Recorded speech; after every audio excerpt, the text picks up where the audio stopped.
The thing I like most about BTSR is the atmosphere of being with fellow students who are experiencing the same struggles, the different callings, but we are still gelled together as such a wonderful community. We make friends here, friends that will last for our lifetime, I would certainly hope. But it's all part of a nurturing process. It's not necessarily a cocoon where we're hidden from the outside world, but we can share together our callings, our passions, our desires, as well as our hurts, our struggles, all part of this wonderful adventure we call ministry. You know, the thing that I like most about BTSR is how they empower women. And it's not just young women, they empower all women. I have never been made to feel that I was at a disadvantage because I'm older. It seems that they tailor their program to fit the needs of their student, regardless of their age. And they especially support women, and I like that. I pushed to the side this whole call to ministry for about 7 years. I went to undergrad in order to get a biology degree to go into orthodontics because I wanted my big lakeside house and my fleet of Corvettes that I could, have one for every day of the week. But my junior year, I worked at another camp, a Christian camp down in North Carolina, and that whole experience, it seemed to reaffirm me in that calling and put me back down that road saying, okay, God, let's do this. I know you called me earlier and I ignored it. I did the Jonah thing, and now I'm back. I'm ready to do this. And at that point in time, I figured I hadn't gotten a lot of education in the Bible to know the history, the context, how to read it in its original language, or what that even meant, what the original language even was most of the time. So I figured, I need to know this sort of stuff if I plan on going into a situation where I'm going to teach young minds and teach young people about God from this book. And that led me to seminary. So I started looking around, and I went to a few preview days, and ultimately, I landed at BTSR, and it's been great. Finances was a challenge for me when I first thought about coming back to school.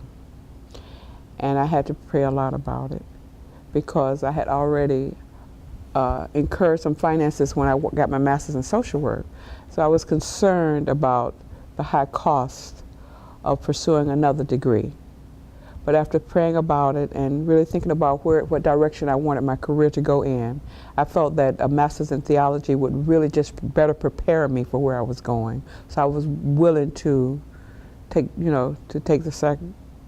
the sacrifice, of the financial burden of another degree because of what I want to do. Because I want to work with women who have had issues with the law, who are coming out of the prison system or who have been in jail. And I think that the faith-based route is so essential in order for me to help them find their direction so that we can do something about the recidivism rate in this country. So I felt like the cost, it's hard for me to explain. It justifies itself.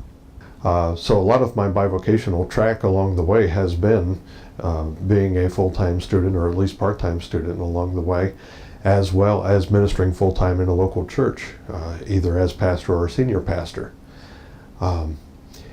It's not the easiest thing to do. There's no reason to sugarcoat it, but it is achievable in that there's such inspiration that comes from the classwork here, the work that is done, the atmosphere of the school. That inspires me as I go out into the church and do the work there, as well as the inspiration I glean from the church itself and from the preaching and teaching. That brings me back here even more excited and more eager to learn.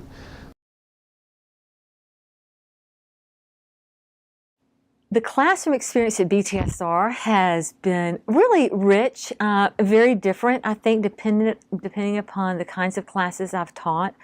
Sometimes my electives have been fairly small, so I've been able to teach really as a seminar, and I love that. I think that the small numbers allow students to enter into discussion with one another.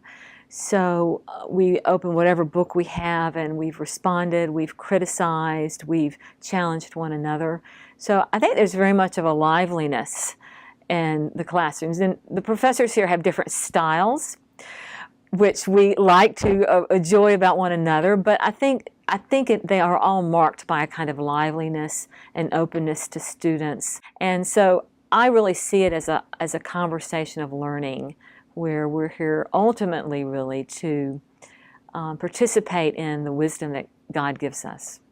There's great freedom for students to explore, to ask whatever questions they have, and to really dig deep and think seriously about how to engage theologically, philosophically, ethically, biblically, so that they come out with a sense of a vision that they can own in their ministry.